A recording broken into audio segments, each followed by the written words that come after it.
Hey guys, what is up? It's Dusty here, and welcome back to another crypto video.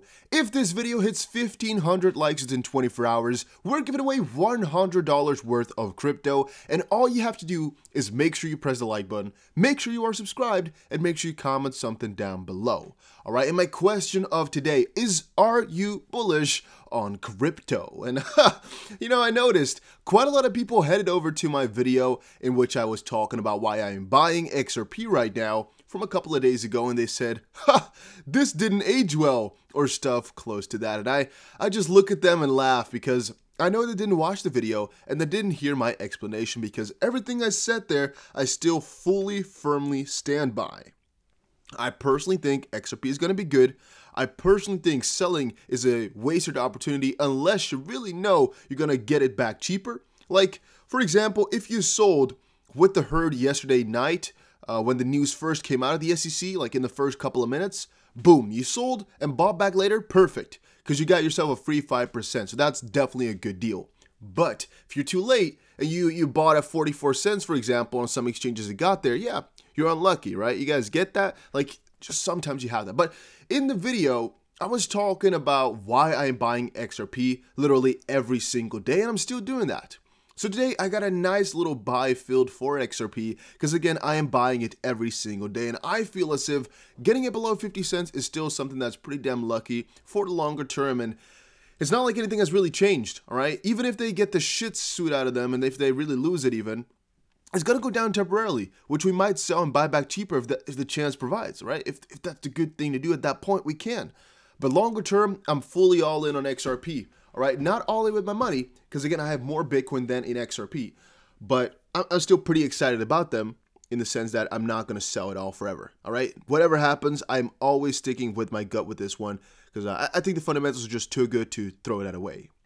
Having said that, we had some bigger discussion going on today between Anthony Pompliano, a very well-known podcaster, or I guess Bitcoin maxi, and Brad Garlinghouse. Anthony said, I listened to everyone's opinion, but they lost me when they openly became enemies of Bitcoin and the decentralization movement. So Brad Garlinghouse then said, I am not an enemy of Bitcoin, never have been. I hold Bitcoin and am bullish, as I said in your podcast. Oh, and good morning to you also. So this is one of the biggest backstabs in crypto. If somebody ever wants to make a compilation, definitely put this in your top 3 of crypto backstabs, because they were just funny and talking about crypto in his podcast, and all of a sudden, huge backstab. That is definitely interesting. that is definitely an interesting way to do this. I can't really make more out of it.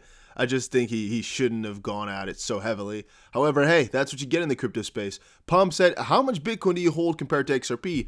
And will you commit to stop dumping XRP on retail investors? Which is another classic response. Is we could all kind of guess. And the situation is just so dire right now as people are just making jokes out of Brad and out of Ripple. But eventually, once it gets through that it's not a security, these guys won't be laughing. And I get it, though. All right, I get these allegations and these heavy comments. I do get them, but yeah, it's just, I don't think it's professional to do that stuff, especially if you were talking with him on a podcast and you know he's holding Bitcoin and he's actually bullish on it. That's a little bit strange in my opinion. On the contrary, it could be that he means it good for us, right? He's just saying, that they shouldn't dump on us retail investors, us, I guess newbies in the crypto space, which is a good thing to say. I just don't like the style, but hey, everybody got their own thing. Then guys, make sure you check out Webull and Unstoppable Domains. Links are down below. Webull, you'll get some free stocks for making an account if you're from the US, so definitely check this out. Use the link down below. And Unstoppable Domains, I have bought some of these ones, so I recommend to check it out as well.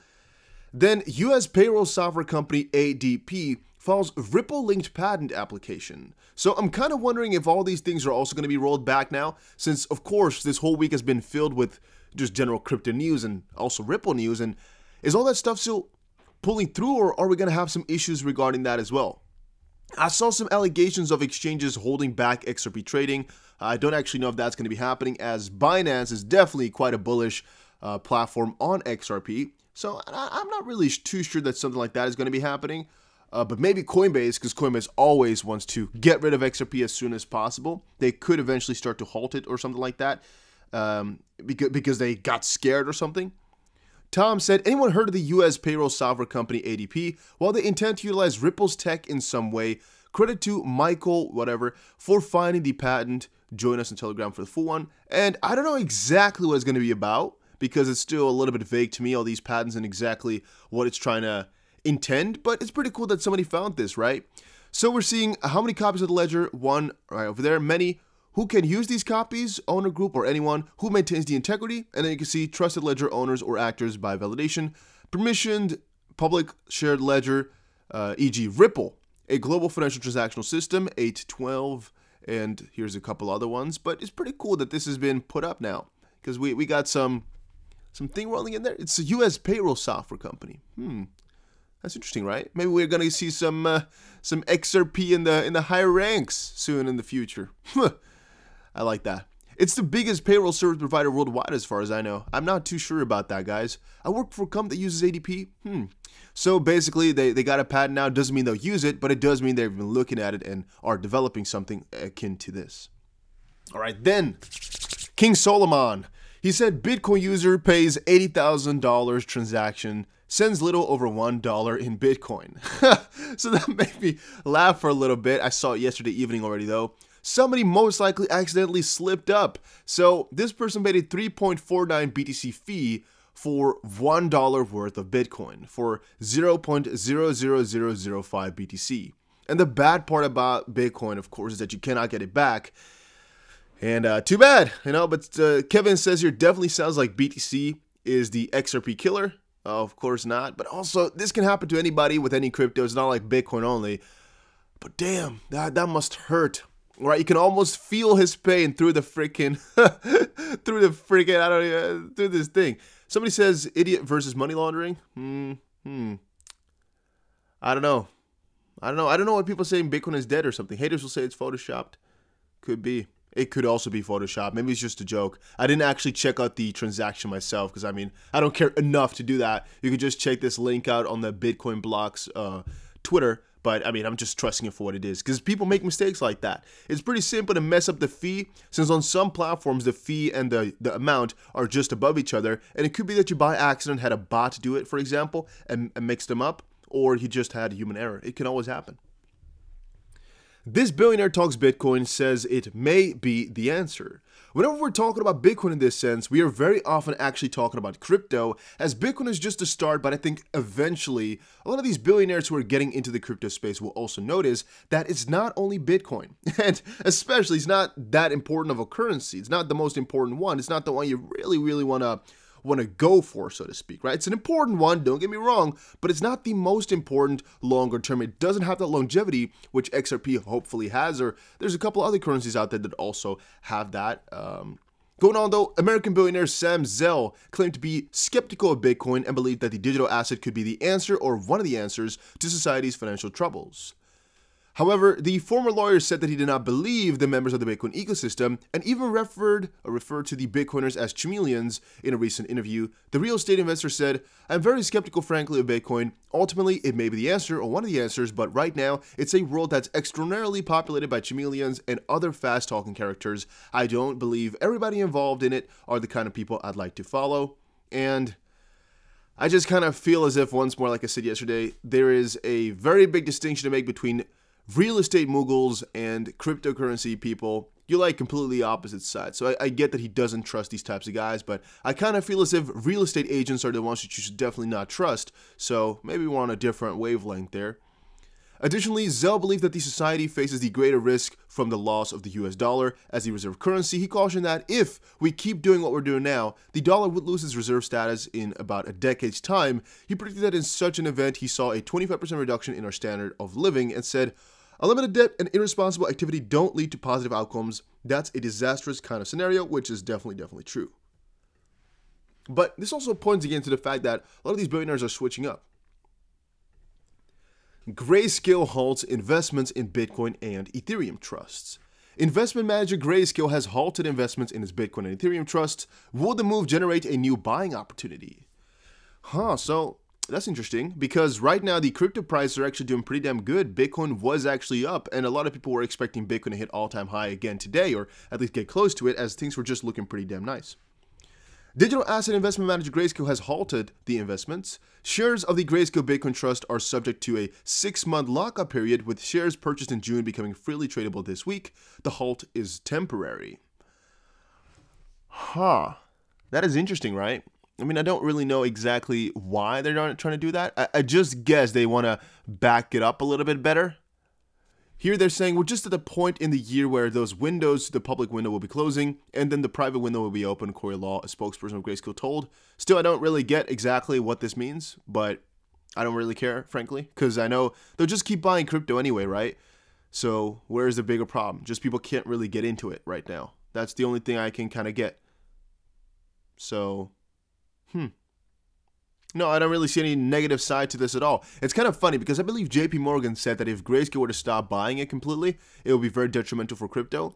However, they're just buying like freaking madmen, so I don't really think that's the thing to worry about, guys. Total crypto fund inflows top $5 billion this year, up more than 600%. Total investor inflows into crypto funds and products hit $5.6 billion so far this year, up more than 600% from 2019, according to the latest data from the asset manager CoinShares. Cool statistic, not that important. It's just important to know that the amount of money put into crypto here is insane, but mostly talks about Grayscale, right? It's huge though, guys. Just trust me when I say that it's only going to be getting bigger anyway. Ledger leak invokes legal action. One customer allegedly threatened with home invasion. So I was already kind of assuming that some people were most likely going to be going after Ledger with some lawsuits. And I don't know officially what the result is going to be for us as just normal holders, but just prepare for some crazier stuff to happen to Ledger. And also, I think a couple of people were asking or wondering if I'm still supporting Ledger. And I'm going to say definitely so. They messed up. They messed me up. But I think from this point on forward, if they ever have such a thing once more, they will just have to just go away from the face of the earth, all right? If they ever have a leak of some sort again or a scandal, their company is literally dead to the core. It's just $0 valuation from that point on forward. So I think they're going to do their best and most likely make a lot less profit right now to make sure that things are arranged properly. That's at least what I'm assuming right now because of that earlier leak, which caused so much trouble for them already. Then Coinbase has promoted its COO ahead of its public market debut. Former LinkedIn MA executive Emily Choi has been promoted to president and COO of Coinbase. Announced on December 16th, the promotion added president to her title, and according to the source, she will have more oversight over the day-to-day operations of the exchange company. She's a star. Well, I kind of feel as if this IPO is going to be a very big game changer for crypto. However, I do also feel as if Coinbase has many more insights than we have, in the sense that they know exactly where crypto is about to go and in what type of measure, because they did this IPO at the all-time high. Of course, they waited most likely for a little while, but they're also doing this at the peak, where they should have most likely done it a couple of weeks ago, as it could have also been that Bitcoin right now just dumped and their IPO would be worth not that much most likely, right? I mean, I kind of get that if they're doing it in, or at least letting know in 2020, and they're going to be looking at the Q4 numbers, for example. Those Q4 numbers are up so ridiculously much that maybe they're just really excited about it, and then in Q1, maybe things are going to be deteriorating a little bit. Or they just think Q1 is going to be even more amazing, as the volume right now is still crazy up. I mean, we just saw that tweet of Binance saying that their numbers are ridiculous as of this point, and it's only getting better. It may be so for Coinbase as well, and it may be so that they've anticipated on that, and thus, again, doing it right now. All right, but I don't know, though. I don't know. Coinbase has promoted... Oh, I just said that. Let's go on. Congressional researchers, lawmakers may want to consider how digital currency legislation could impact USD's reserve status. So I want to talk a little bit more about reserve and crypto and what I mean with all of that a little bit later, as I definitely think the US dollar has a maximum 20 years left as a world reserve currency, but most likely a couple more years. And I'm kind of wondering exactly which one is going to be going to next, but I do think crypto will play an important role in all of this. So I definitely recommend you guys to stay watching to the channel. Make sure you subscribe, by the way, because again, I talk about a lot of this cool stuff on here, and yeah, I mean it's a lot of cool stuff that you might want to hear. Talk about world reserve currencies. Just talk about your own damn freaking money. All right, because if the world reserve currency changes, oh, that's going to impact you very much so. Then are you investing in Bitcoins? Know the risks involved. Well, high volatility market, cybercrime, not too worried about that one. Decentralized nature is a positive thing, dependent on technology and restricted use. So I can kind of tell you guys a little bit about all of these. Cybercrime in the sense that you're kind of in a world with a lot of hackers. Highly volatile market in the same sense that the price just goes up and down all the time. Decentralized nature, meaning that if you send something and something happens, well, nobody's going to help you out. Dependent on tech means you have nothing to touch and you're still dependent on the internet and stuff like that, and everything is online. And restricted use, meaning you can't really just purchase anything just quite yet, so you can't put 99.9% of your liquid assets in, but not a huge amount still though, if you were to honestly ask me. And then a little bit down below here, global equity head of Jefferies says the investment bank will buy Bitcoin and reduce exposure to gold, which is another very, very positive thing. Christopher Wood, the global head of equity at Jefferies, a global financial service company, says the firm will reduce exposure to gold in favor of Bitcoin. He adds that there are plans to increase the crypto component of Jefferies' long-only global portfolio for US dollar-denominated pension fund if and when the Bitcoin price drops from the current levels. As a result of this decision, 5% of the fund will now consist of Bitcoin. And guys, I'm going to tell you guys once more as well, if you want any gold sort of denominated-ish crypto, it's actually a little bit different, of course. It's a gold-backed crypto that's about to launch in 90 days or so. Check this out. GSX is what it's called. I've bought myself a couple of coins, and if you use my link, get 5% extra. Again, I'm just buying some because I'm trying to buy different crypto, and the graph here, which we bought the first day, we got kind of lucky with. We didn't get amazingly lucky, but we kind of got lucky with. And I'm trying to look for a couple more of those opportunities. Like, is buying GRT right now a good choice? It's hard to say, but buying it at the start when it came out was a very, very good choice. And if we could have bought it before it even got launched to exchanges, it would have been even better. But to kind of, take a risk like that, again, I'm buying some things like, for example, here, this GSX, to just have some coins before it actually goes live, right? And that's why I'm purchasing. Just check it out here. If you make an account, you'll see there's a little section which will decide how much bonus you're getting, because you'll just get some free extra coins right now, which is why I'm definitely excited about it. But check it out, link down below, and I'll see you guys again in another crypto video. If you have any questions, check out the Discord and contact me and the guys.